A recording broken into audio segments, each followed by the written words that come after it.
함께 교독하시면서 살아계신 하나님의 음성을 듣겠습니다. 예수께서 들으시고 배를 타고 떠나사 따로 빈들에 가시니 무리가 듣고 여러 고을로부터 걸어서 따라간지라. 예수께서 나오사 큰 무리를 보시고 불쌍히 여기사 그 중에 있는 병자를 고쳐 주시니라. 저녁이 되매 제자들이 나와 이르되 이곳은 빈들이요 때도 이미 저물었으니 무리를 보내어 마을에 들어가 먹을 것을 사 먹게 하소서. 예수께서 이르시되 갈 것 없다. 너희가 먹을 것을 주라. 제자들이 이르되 여기 우리에게 있는 것은 떡 5개와 물고기 2마리 뿐이니이다. 이르시되 그것을 내게 가져오라 하시고 무리를 명하여 잔디 위에 앉히시고 떡 5개와 물고기 2마리를 가지사 하늘을 우러러 축사하시고 떡을 떼어 제자들에게 주시매 제자들이 무리에게 주니 다 배불리 먹고 남은 조각을 12바구니에 차게 두었으며 먹은 사람은 여자와 어린이 외에 5,000명이나 되었더라. 아멘. 아멘. 우리는 지난주에 하나님 나라가 어떻게 성장하고 변화되는지, 그것이 얼마나 가치 있는지를 겨자씨 비유, 그리고 누룩 비유, 그리고 밭에 감추인 보화 비유를 통해서 이렇게 들었습니다. 이렇게 말씀을 들을 때에 내가 겨자씨처럼 보잘것없어 보이고 적지만, 그리고 누룩처럼 보이진 않지만 직접 그곳에 들어가면 나도 하나님 나라에 쓰임 받게 되겠구나 하는 가슴 벅찬 은혜를 우리가 경험했죠. 그리고 내가 얻게 되는 하나님의 나라는 내 가진 모든 것을 다 내어놓아도 훨씬 더 귀한 그런 가치가 있는 것이구나, 내가 잘 선택했구나, 이런 또 은혜도 우리가 갖게 되었습니다. 하지만 여러분, 예배당 문을 열고 세상으로 나가는 순간 어떠했습니까? 우리 마음 한켠에는요, 여전히 세상이 너무 차가운 바람이 우리 가운데 들어옵니다. 말씀은 참 은혜로운데 여러분, 우리의 삶이 참 비어있는 곳이 얼마나 많은지 몰라요. 당장 내일 써야 할 돈이 부족해요. 그리고 내 몸은 또 이것저것 쑤시고 아프기도 해요. 그리고 또 우리 자녀들의 또 신앙 문제, 또 직장 문제, 그리고 또 결혼 문제, 이런 것들 때문에 얼마나 내 삶의 자리가 바짝 메마른 결핍의 빈들 같은지 그것이 피부로 확 다가오지 않습니까? 그래서 어떤 생각을 합니까? 천국은 차라리 그냥 우리가 죽어서 하나님 나라 가는 곳으로만 알면 더 편하겠다, 이런 생각이 들 때가 있어요. 왜요? 이 땅에서는 잘 경험하지 못할 또 이론적인 것만 같기 때문에 그렇죠. 그러나 여러분, 오늘 우리가 함께 읽은 오병이어 사건은 천국이 결코 머릿속의 관념이나 딱딱한 이론이 아니라 실제의 빈들에서 이루어진 사건임을 분명히 우리에게 말씀해 주십니다.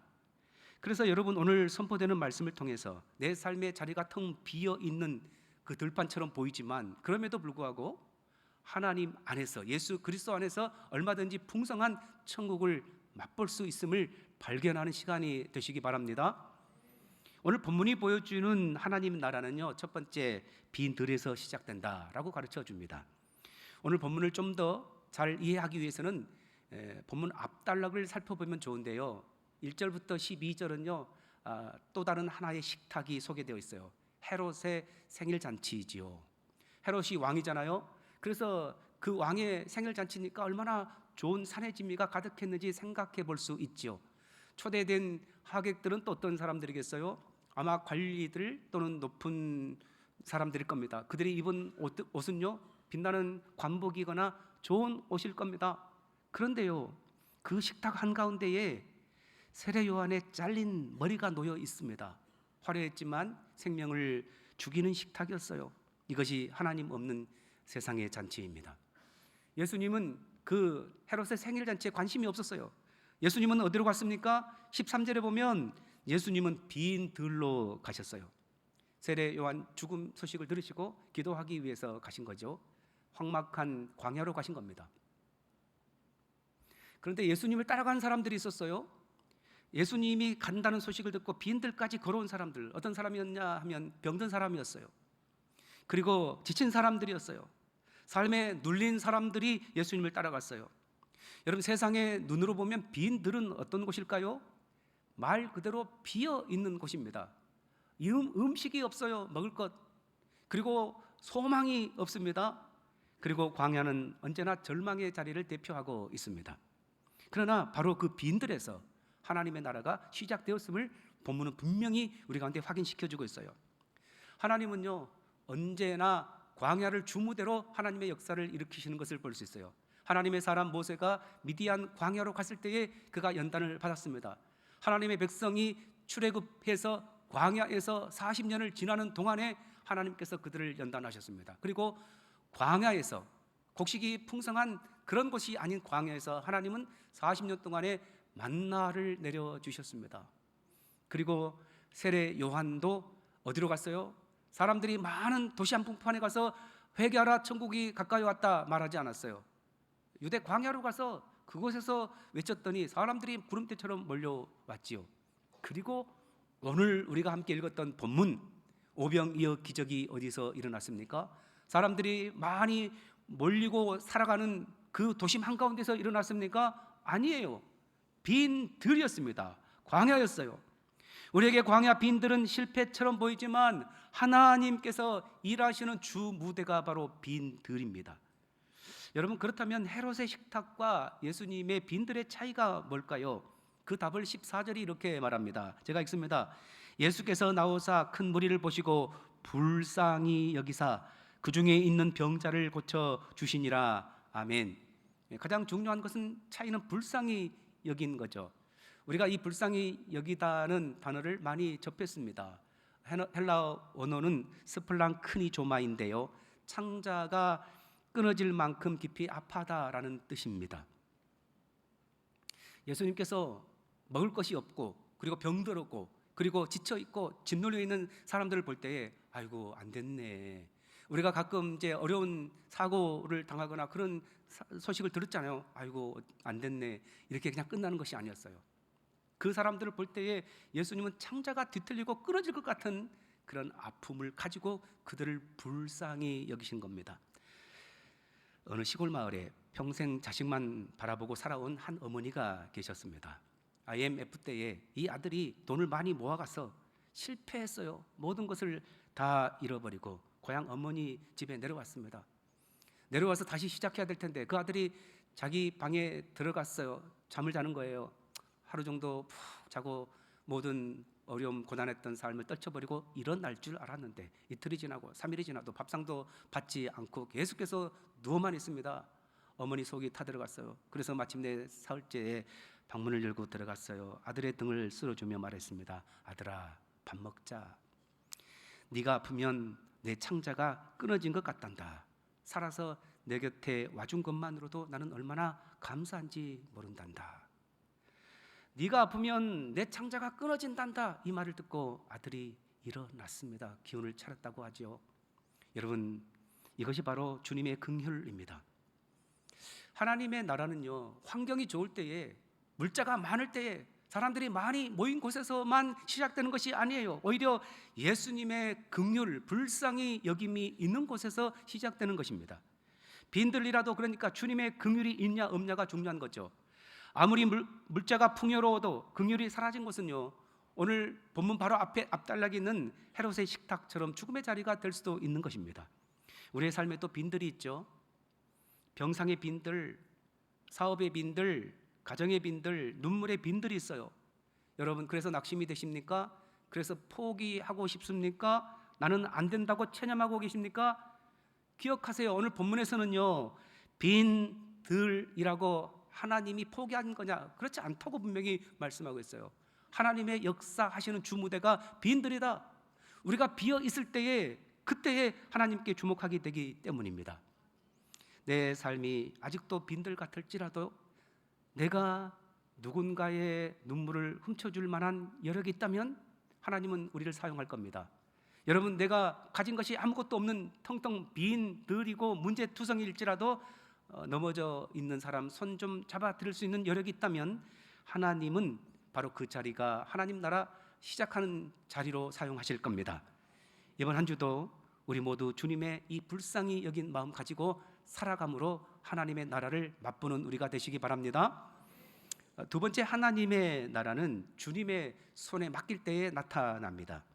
자, 주님의 긍휼하심으로, 불쌍히 여김으로 많은 병자가 고침 받았죠. 그러나 은혜의 시간이 지나고 어느덧 저물어지자 피할 수 없는 현실적인 문제가 드러났습니다. 빈들에 모인 엄청난 군중이 굶주리기 시작한 것이죠. 제자들은 이 현실의 문제를 직시했어요. 하지만 자기들의 가진 것, 자기 힘으로는 도저히 이들을 어쩔 수 없어서 지극히 합리적이고 상식적인 대안을 주님께 내어놓습니다. 15절 하반절에 이곳은 빈들이요 때도 이미 저물었으니 무리를 보내어 마을에 들어가 먹을 것을 사 먹게 하소서. 여러분, 제자들이 내어놓는 그 대안 지극히 정답 아닙니까? 우리 힘으로 책임질 수 없으니까 각자 사 먹게 하자는 것, 각자 알아서 해결하게 하자는 것, 세상에 철저한 세상의 방법이죠. 그러나 이것처럼 합당한 방법이 없어 보입니다. 하지만 예수님의 마음은 달랐어요.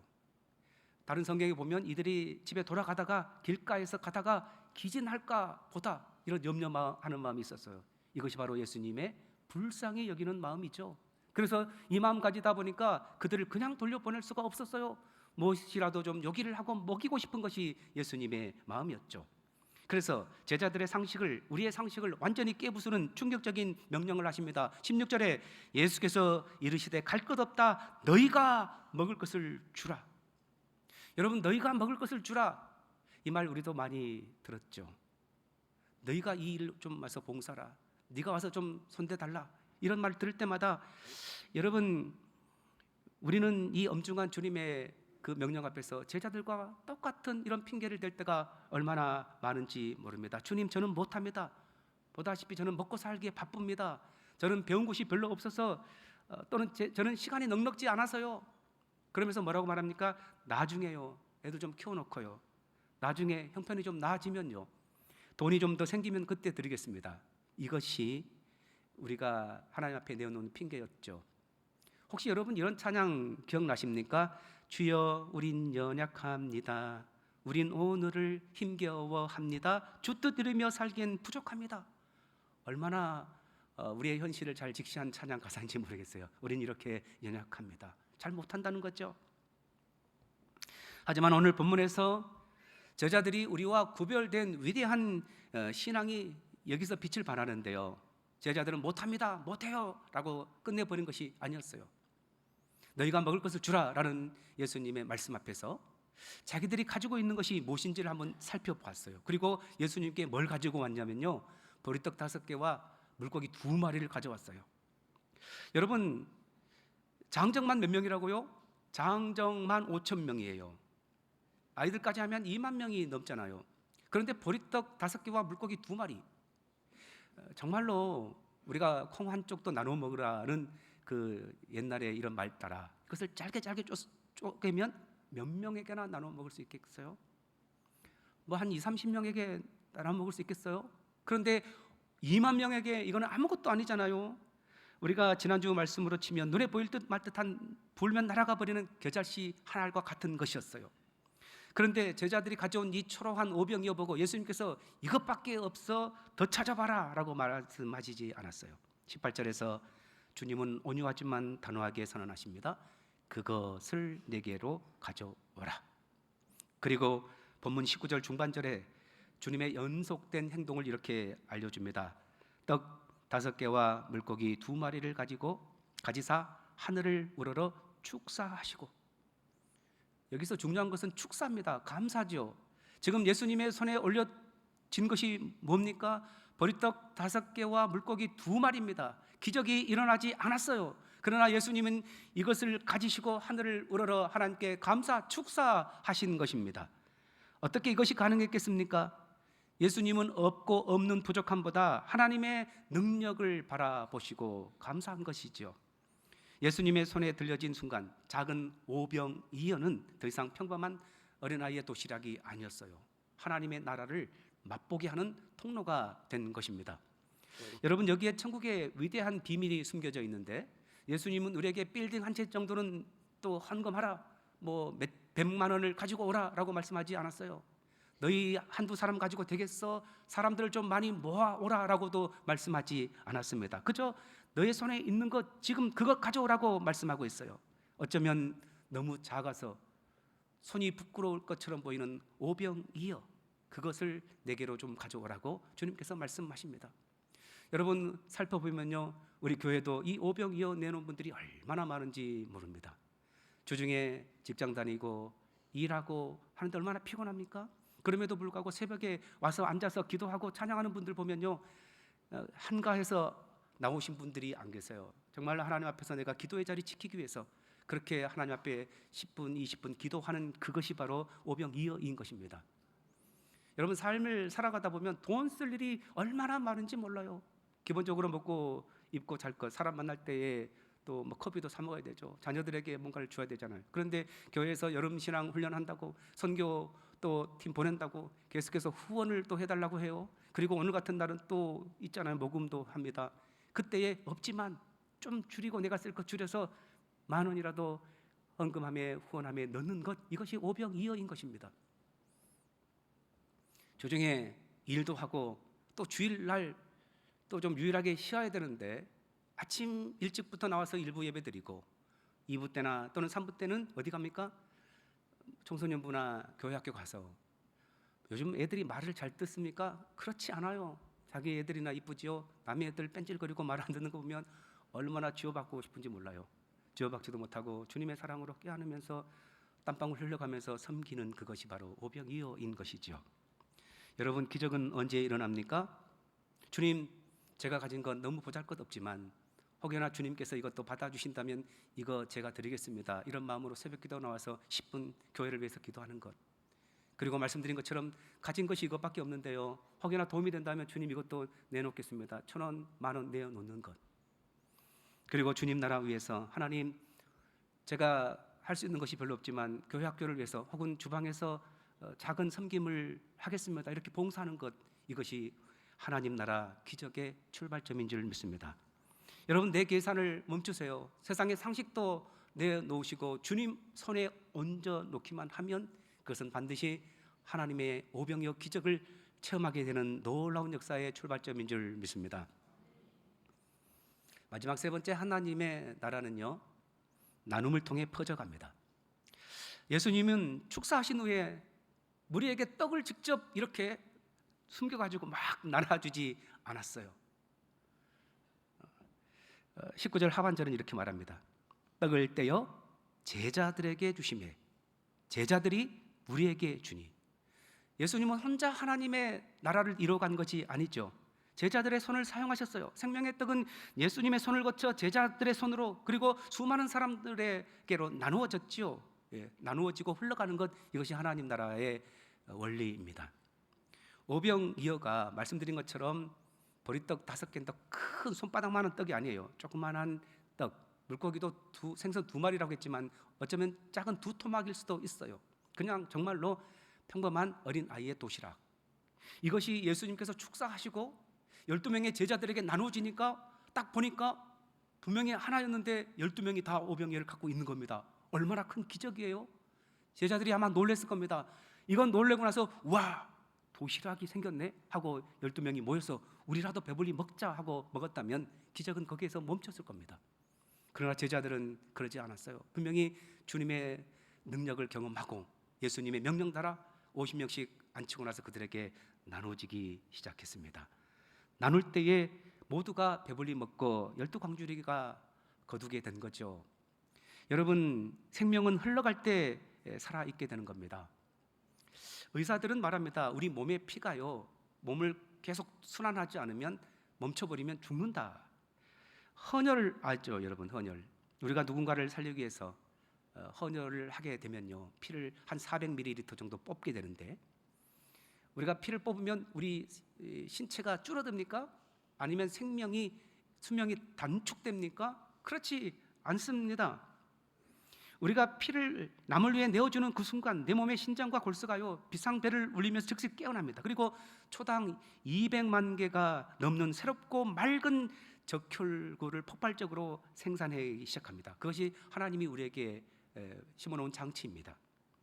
오래된 피, 낡은 피가 빠져나간 그 자리에 가장 신선하고 맑고 생기 있는 적혈구를 포함한 피가 솟아나서 온몸을 순환하게 되므로 더 활력이 넘치고, 우리의 피는 생명이 필요한 분들, 수술대에서 죽어가는 영혼을 생명을 살리게 되는 것입니다. 이처럼 생명은 움켜질 때에 흘려보내지 않으면 죽게 됩니다. 여러분 사해가 뭔지 알죠? 죽은 바다라는 뜻인데요. 요단강에서 흘러온 물을 계속 받아들이기만 하고 내보내지 않기 때문에 사해라는 이름이 있지 않습니까? 우리의 신앙도 그렇습니다. 우리의 은혜도 그렇습니다. 받은 사랑도 그래요. 이것을 나눌 때 배가 되고 폭발적으로 늘어나는 거지, 나만 움켜쥐면 그것으로 끝나는 거예요. 하나님께 받은 것을 붙잡고만 있으면요 메마르게 되지만 흘려보낼 때에 배가 되는 은혜, 이것을 오늘 누리시기 바랍니다. 오늘 하나님은요 우리의 손을 사용하기를 원하세요. 나눌 때 살아난다라고 말씀하시면서요 우리에게 위로의 손, 섬김의 손, 베푸는 손을 다시 한번 확인하고 싶어 하십니다. 여러분 한 달 더 됐죠. 지구 반대편 베네수엘라에서 참으로 가슴 아픈 소식이 전해졌죠. 규모 7.5의 대강진이 발생했어요. 하루아침에 삶의 터전이 무너지고 수많은 사람이 이제 이재민으로 거리에 내몰리게 됩니다. 흙더미 속에 수천 명이 목숨을 잃었고요. 가족을 잃은 사람들이 오열하는 것을 여러분 보셨을 겁니다. 그곳에서 지금 당장 먹을 빵 한 조각, 마실 물이 부족하고 아우성치고 있지 않습니까? 우리 교단 총회에서는 우리가 조금이라도 좀 모금을 해서 후원을 하자라고 결의를 모으고 각 지교회에 공문을 보내왔습니다. 여러분 가까운 일본은 또 어떻습니까? 7월 28일 며칠 전이죠. 일본 구마모토 현에서 발생한 강진으로 수십 명이 목숨을 잃었어요. 수백 명이 부상을 입었고 많은 주민들이 이 폭염 속에 갈 데가 없어서 또는 구호 시설에서 얼마나 또 고통스러워하는지 몰라요. 그 땅도 역시 고통스러운 빈들이 되고 말았죠. 자연 재해 속에서 삶의 터전을 잃고 울부짖는 그들을 보면서 주님 우리에게 무엇을 말씀하실까요? 오늘 주신 말씀에 의하면 너희가 먹을 것을 주라라고 말씀하고 계시지 않을까요? 우리가 십시일반 모아 보내는 작은 구호금과 기도, 그 거대한 재난 앞에서 정말 턱없이 부족할 겁니다. 정말 작은 겨자씨와 같고 오병이어에 불과할 것입니다. 그러나 우리가 하나님 제가 이것밖에 없지만 도움 된다면 이거 내놓겠습니다 하고 내놓는 것은요 주님 손에 올려놓는 것입니다. 바로 그것이 하나님 나라를 경험케 하는 출발점이 될 줄 믿습니다. 그러므로 여러분 빈들을 두려워하지 마시기 바랍니다. 작은 오병이어를 수치스럽게 여길 필요가 없는 것입니다. 말씀을 정리합니다. 오늘 우리는 빈들에서 시작된 하나님의 나라를 보았어요. 하나님의 나라는 화려한 궁궐에서 시작되는 것이 결코 아닙니다. 빈 늘리지만 예수님의 불쌍히 여기는 마음이 있다면 언제든지 하나님의 나라가 시작되는 것이죠. 여러분 혹시 지금 여러분의 삶도 빈들 같습니까? 가정이 빈들 같고 건강이 빈들 같고 사업이 빈들 같고 마음이 빈들 같을 수가 있어요. 그러나 하나님은 빈들 광야를 주무대로 사용하셔서 역사하시는 분임을 우리가 알게 되었죠. 여러분 혹시 여러분의 손에 있는 것이 너무 작아 보입니까? 예수님은 많은 것을 요구하지 않았어요. 내게 있는 그것을 가져오라고 말씀하고 있습니다. 이것이 주님의 우리를 향한 초청입니다. 여러분의 작은 믿음, 작은 시간, 작은 헌신, 작은 물질 괜찮습니다. 내어놓을 거 있다면 내놓으시면 주님께서 반드시 그것을 축복의 통로로 사용하실 줄 믿습니다. 여러분 우리는 이것이 어떻게 가능한가를 미리 경험했고 알고 있어요. 먼저 우리 예수님께서 우리를 위해 자신의 몸을 오병이어로 내어주시고 떼어주셨다는 것을 우리가 경험했어요.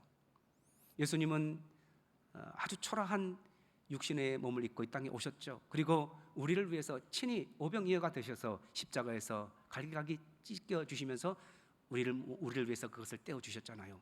생명의 떡으로 내어주셨습니다. 그 은혜를 받은 우리가 오늘 하나님의 자녀로 살아가고 있는 줄 믿습니다. 여러분 이것을 확신한다면 이번 한 주도 우리의 삶에서 경험하게 되는 빈들을 두려워하지 마시기 바랍니다. 나에게 가지고 있는 초라한 것처럼 보이는 오병이어를 또 부끄러워하지 마시기 바랍니다. 그것을 예수님의 손에 올려드린다면 우리는 가정에서 그리고 직장에서 일터에서 우리 교회에서 우리를 통해 하나님의 나라를 맛보는 수많은 사람들을 보게 될 겁니다. 우리 모두가 그렇게 빈들에서 하나님의 나라를 이루게 하는 축복의 통로가 되시기 바랍니다. 기도하겠습니다.